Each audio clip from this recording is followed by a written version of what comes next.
Hello guys, welcome to full course of React JS. तो assume करो कि हमारे पास यहाँ पर 5 कंपोनेंट है और ये जो कंपोनेंट है ना वो यहाँ पर एक के अंदर दूसरा इस तरीके से यहाँ पर अरेंज है। मतलब कि यहाँ पर एक के अंदर दूसरा, दूसरे के अंदर तीसरा, तीसरे के अंदर चौथा और चौथे के अंदर यहाँ पर पांचवा। ओके, तो इस तरीके से यहाँ पर अरेंज है। और अब यहाँ पर पहले कंपोनेंट के अंदर यहाँ पर कुछ डेटा है और उस डेटा को मुझे यहाँ पर पांचवें कंपोनेंट तक यहाँ पर पहुंचाना है। तो अब इसे हम यहाँ पर कैसे कर सकते हैं? तो अब जिन लोगों ने हमारे पिछले वाले वीडियोस को देखा होगा वो कहेंगे कि हम यहाँ पर प्रॉप्स को यूज करेंगे। तो अब हम यहाँ पर प्रॉप्स को यूज कर रहे हैं तो हमें क्या करना पड़ेगा कि हमें यहाँ पर डेटा को पहले कंपोनेंट के थ्रू में यहाँ पर दूसरे कंपोनेंट तक यहाँ पर पहुंचाना होगा, फिर दूसरे से तीसरे तक, तीसरे से चौथे तक और चौथे से हमें यहाँ पर पांचवें तक पहुंचाना होगा। तो अब इस तरीके से हम यहाँ पर प्रॉप्स के थ्रू डेटा को पास कर रहे हैं ना, तो इसे यहाँ पर प्रॉप्स ड्रिलिंग कहा जाता है। तो अगर हमारे पास यहाँ पर छोटे रिएक्ट ऐप है जिसके अंदर यहाँ पर 2-3 और इतने ही यहाँ पर कंपोनेंट है, तो चलो उस केस में तो हम यहाँ पर प्रॉप्स ड्रिलिंग को यूज कर सकते हैं। पर देखो, अगर हमारे पास यहाँ पर बहुत बड़ी रिएक्ट ऐप है जिसके अंदर यहाँ पर बहुत सारे कंपोनेंट है, इसके साथ यहाँ पर कुछ ऐसा डेटा है जिसके में यहाँ पर बहुत सारे कंपोनेंट के अंदर जरूरत है, तो अभी इस केस में हम यहाँ पर प्रॉप्स ड्रिलिंग को यूज करेंगे तो हमारा जो कोड होगा ना वो यहाँ पर बहुत ही कॉम्प्लेक्स हो जाएगा और एक गुड वे भी नहीं होगा कोड करने का। तो अब इसका सॉल्यूशन क्या है? इसका सॉल्यूशन लाता है हमारा यूज कॉन्टेक्स्ट हुक। इसे हम यहाँ पर कॉन्टेक्स्ट एपीआई भी कहते हैं। तो आज के वीडियो में हम उसी के बारे में बात करने वाले हैं। तो चलो अब मैं यहाँ पर फोल्डर को ओपन करता हूँ। तो देखो, अब ये हमारा रिएक्ट का लेक्चर 9 है। तो अभी तक आपने हमारे इससे पहले वाले वीडियोस को नहीं देखा है तो आप उसे हमारे रिएक्ट की प्लेलिस्ट के अंदर से देख सकते हैं। मैं आपको रिएक्ट जेएस के प्लेलिस्ट की लिंक डिस्क्रिप्शन में और आई बटन में प्रोवाइड करा दूंगा, तो आप वहां से उसे एक्सेस कर सकते हैं। ओके, तो चलो अब हम यहाँ पर पढ़ना स्टार्ट करते हैं। तो देखो, जब हम यहाँ पर यूज कॉन्टेक्स्ट को यूज करते हैं तो हम क्या करते हैं कि इसके लिए हम यहाँ पर एक सेपरेट फोल्डर बनाते हैं। तो मैं क्या करता हूँ कि यहाँ पर एसआरसी के अंदर एक फोल्डर बनाता हूँ। ओके, तो इसका मैं नाम लिखता हूँ कॉन्टेक्स्ट। ओके, और अब इसके अंदर हम यहाँ पर एक फाइल बनाते हैं। तो यहाँ पर मैं लिखता हूँ context.j6। ओके, और अब हमें क्या करना है कि इसके अंदर हमें यहाँ पर एक वेरिएबल बनाना है। तो यहाँ पर मैं लिखता हूँ कॉन्स्ट कॉन्टेक्स्ट। ओके, और अब यहाँ पर मैं लिखना है क्रिएट कॉन्टेक्स्ट। तो अब ये क्या करेगा कि यहाँ पर कॉन्टेक्स्ट को क्रिएट करेगा। अब यहाँ पर मैंने वेरिएबल का नाम कॉन्टेक्स्ट लिखा है। तो अब यहाँ पर ऐसा जरूरी नहीं कि मैं यहाँ पर इसी वर्ड को यूज करना है, हम यहाँ पर इसका नाम कुछ भी लिख सकते हैं। तो अब हमने यहाँ पर कॉन्टेक्स्ट को क्रिएट कर लिया है। तो अब हमें क्या करना है कि अब हमें इसे पास करने के लिए हमें यहाँ पर इसके प्रोवाइडर की जरूरत होती है। तो अब इसके लिए मैं यहाँ पर एक फंक्शन को क्रिएट करना होगा। ओके, तो मैं यहाँ पर एक फंक्शन को क्रिएट कर देता हूँ और इसका मैं नाम लिखता हूँ कॉन्टेक्स्ट प्रोवाइडर। ओके, अब इसका नाम यहाँ पर कुछ भी लिख सकते हैं और हम यहाँ पर एरो फंक्शन को यूज कर लेते हैं।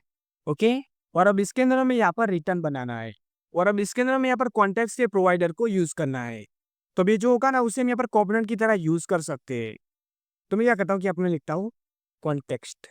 अब देखो, यहाँ हमने जो वेरिएबल बनाया होगा ना उसी का नाम हमें यहाँ पर लिखना है, क्योंकि इसके अंदर यहाँ पर कॉन्टेक्स्ट बनेगा और अब इसके अंदर से हमें यहाँ पर प्रोवाइडर को यूज करना है। तो हमें यहाँ पर लिखना होगा डॉट प्रोवाइडर।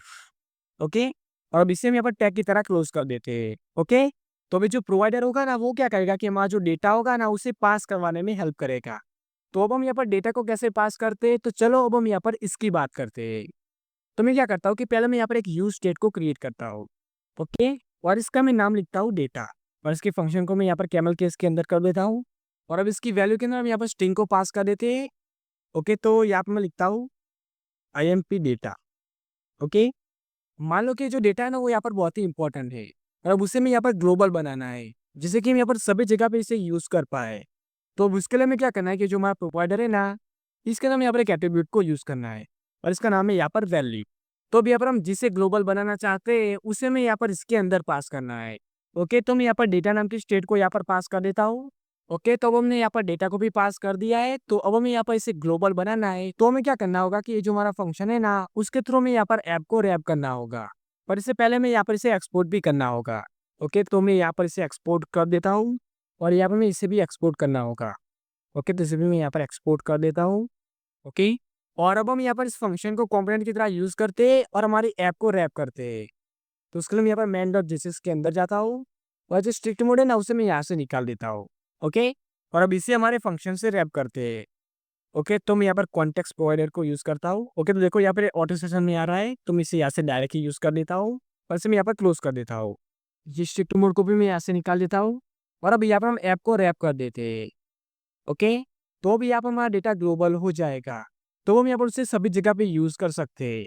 अब देखो यहाँ पर एक इम्पोर्टेंट बात है जो मैं आपको प्रॉप्स वाले वीडियो में बताना भूल के आया था। तो देखो जब हम यहाँ पर कंपोनेंट को ओपन टैग और क्लोज टैग की तरह यूज़ करते हैं और अब उसके अंदर हम यहाँ पर कुछ वैल्यू को पास करते हैं, तो इसे यहाँ पर चिल्ड्रन प्रॉप्स कहा जाता है। और यहाँ पर चिल्ड्रन वर्ड फिक्स कीवर्ड होता है। ओके, तो मतलब कि जब भी हमें यहाँ पर चिल्ड्रन प्रॉप्स को यूज़ करना है तो हमें यहाँ पर चिल्ड्रन कीवर्ड को ही यूज़ करना है। तो अब यहाँ पर होता क्या है कि जब हम यहाँ पर इस तरीके से हम यहाँ पर पास करते हैं तो हमारा जो बीच वाला डेटा होता है ना वो यहाँ पर शो नहीं होता है।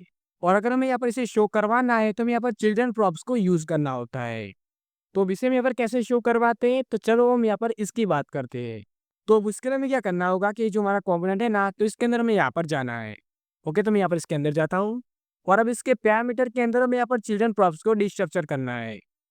ओके, तो मैं यहाँ पर इसे डिस्ट्रक्चर कर लेता हूँ और इसके अंदर मैं यहाँ पर लिखता हूँ चिल्ड्रन। और अब इसे हमें यहाँ पर प्रोवाइडर के अंदर पास कर देना है। ओके, तो मैं यहाँ पर कर्ली ब्रैकेट बनाता हूँ और इसे मैं यहाँ पर पास कर देता हूँ। तो अभी हमारी ऐप कैसे चलेगी कि पहले हमारी यहाँ पर इंडेक्स और एचटीएमएल यहाँ पर चलेगी और ये यहाँ पर मेन डॉट जेएसएक्स को यहाँ पर चलाएगी। ओके, और जो मेन डॉट जेएसएक्स है ना, उसके अंदर हमने यहाँ पर क्या किया है कि जो हमारा कंपोनेंट है ना, उसके थ्रू हमने यहाँ पर ऐप को रैप किया है। तो भाई जो हमारा ऐप कंपोनेंट होगा ना वो हमारे चिल्ड्रन प्रॉप्स के अंदर आएगा। तो अभी जो प्रोवाइडर होगा ना वो क्या करेगा कि हम यहाँ पर जो भी वैल्यू को पास कर रहे हैं ना, उसे यहाँ पर ऐप कंपोनेंट तक यहाँ पर पहुंचाएगा। ओके, तो अब यहाँ पर इस फ्लो के अंदर हमारी ऐप चलेगी। अब देखो यहाँ पर हमने एक चीज को यहाँ पर पास किया है, पर देखो अगर हम यहाँ पर मल्टीपल चीजों को हम यहाँ पर पास करना चाहते हैं, जैसे कि मैं यहाँ पर सेट डेटा को भी यहाँ पर पास करना चाहता हूँ, तो देखो यहाँ पर हमें एरर आ रही है।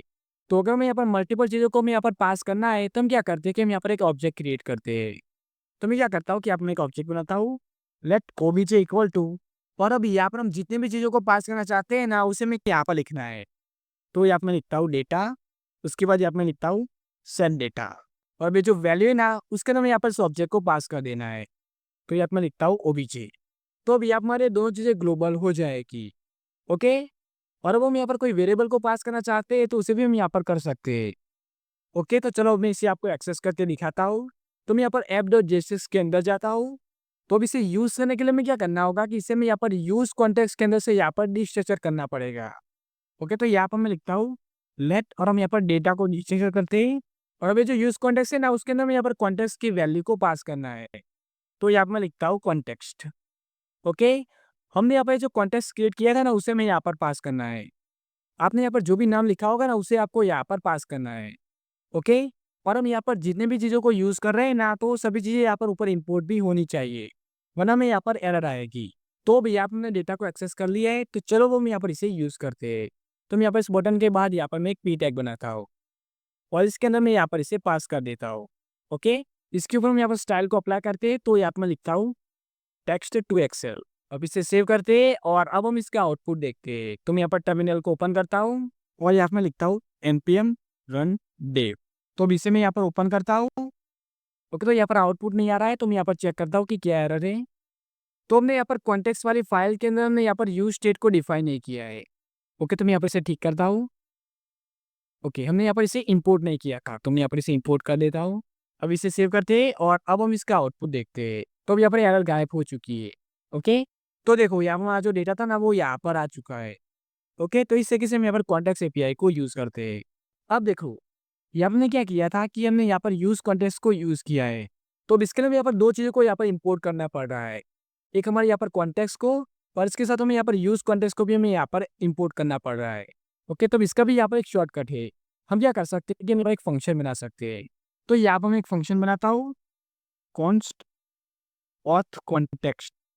ओके, और अब मैं यहाँ पर एरो फंक्शन को यूज करता हूँ। अब यहाँ पर मैं लिखता हूँ यूज कॉन्टेक्स्ट। ओके, और हम यहाँ पर इसके अंदर हम यहाँ पर कॉन्टेक्स्ट को पास कर देते हैं और अब ये जो हमारा फंक्शन है ना उसे हम यहाँ पर एक्सपोर्ट कर देते हैं।